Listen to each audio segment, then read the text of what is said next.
Peacefulness, peace and tranquility. So much different than the streets of New York. You know how there's all those people that hand out, those little pieces of paper and stuff? There was a Jewish fella at the entrance of the subway trying to catch people as they go down in or something, I guess. I don't know what his deal was, but he asked me if I was familiar with the seven something or others, and I can't remember. It was like the Noatic something, but that's not what it was. That's all I could hear, because there was like so much noise there. He started to kind of express to me those seven things. They were almost like the 10 Commandments, but, without all 10. I tried to give the guy a testament, and of course he wouldn't take one. I tried to give him a little New Testament, and he wouldn't take it. Well, anyways, his name is Moisha. I got a chance to talk to him a little bit. Offered to send him a Hebrew New Covenant that I hope to do. So be in prayer for Moisha, and hopefully I can get this New Covenant to him. Of all the people that I encountered while I was in New York, there was a lot of them. I give out a lot of little testaments. I hope that of all the people, just one of those people,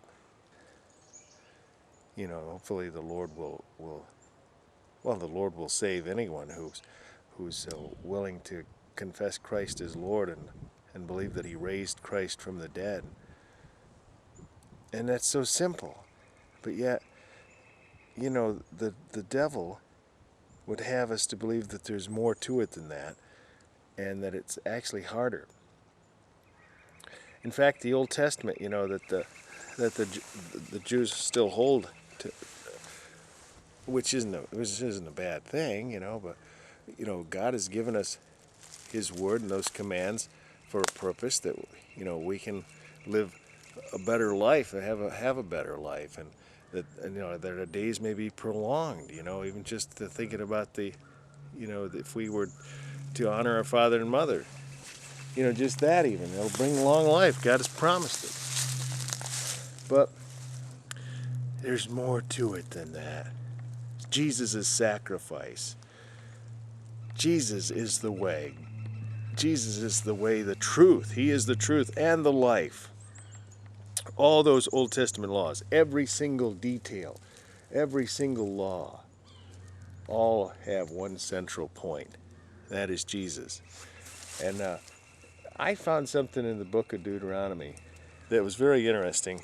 And if I had it prepared for you, I'd show you where it is. And I'll post an annotation right here to where the passage is. But it mentions that if a brother will not raise up seed with his wife. Okay, one brother, remember they questioned Jesus about this. The Pharisees questioned Jesus about it.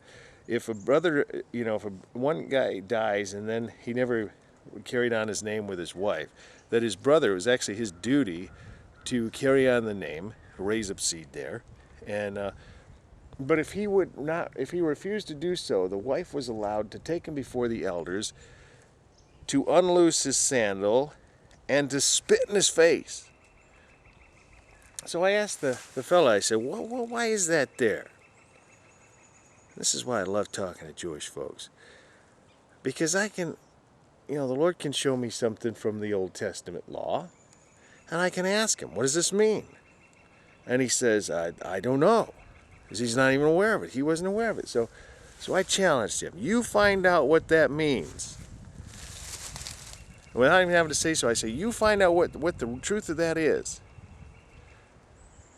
And I know if he does, it's going to lead him to the Lord, Jesus Christ. Because that's why it's there. That's why it's all there. Because if you're a Jewish person, hey, I challenge you. In the comment section below here, give me something from your law. And you can even ask me, how does this relate? Tell me what it means first. Okay, tell me what you know this passage, that passage that I just mentioned, or any other. Tell me what it means. You tell me what it means, and I'll tell you how it relates to the Lord Jesus Christ, okay? And for those of you Christians, if you have a question like that, ask a Jewish person. Tell them first, find out, really, why do they do it? And then, once you find out, ask the Lord, and the Lord will show you how it relates to Jesus.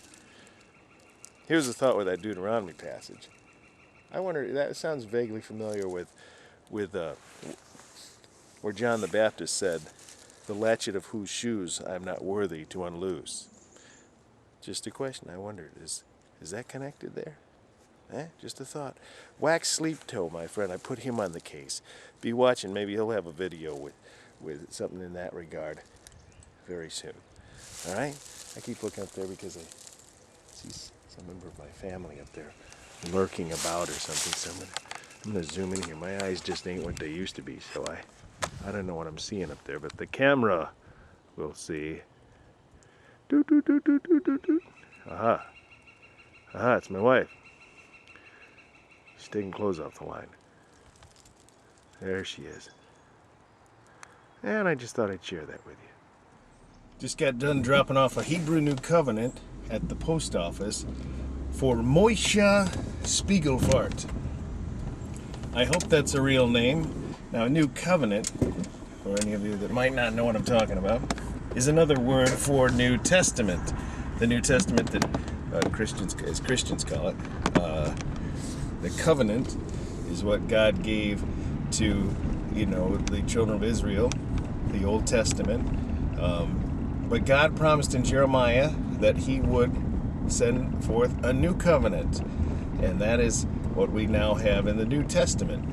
And the Hebrew New Covenant that I give him or send him is written in Hebrew. That's why I call it the Hebrew New Covenant. So that's the point. And I asked them, what does that mean? They said, I don't know. I said, well, listen, you find out. I said, and that'll lead you to the truth of salvation. And I could say that authoritatively. And, if I wanted to be proud, I could say to that guy, hey, you know what? You should know that because, there's a command in the Old Testament. In Deuteronomy also it says, this book of the law shall not depart out of thy mouth, but thou shalt meditate therein day and night, that thou mayest do according to all that is written therein. Okay? You better know that, buddy. What's the deal with that? See something on my lens there. Anyway, that was something interesting. So but also I got to quote to him. I said, do you know what Isaiah 55:11 says? Because I told him I'd send him the new covenant. He says, no. And I thought again, you should know, man. This is your law. It says, so shall my word be that goeth forth out of my mouth. It shall not return unto me void, but it shall accomplish the thing whereunto I sent it, and it shall prosper. It shall accomplish that. I still don't know that verse. Here it is. There it is. It's a great verse, isn't it? I should learn it myself rather than... No, I didn't tell Moisha he should know it, but he really should. I mean, it's like I say, it's their prophets, who their fathers slew. But we were all responsible for the death of the King of Glory because of our sin. But that's on another video of mine. If you want to know how to be saved, I've got videos about that. Do a search on my channel for the word saved, and you'll know what I'm talking about. All right? For the rest of you, thanks for watching. This is iCartoon2 signing off.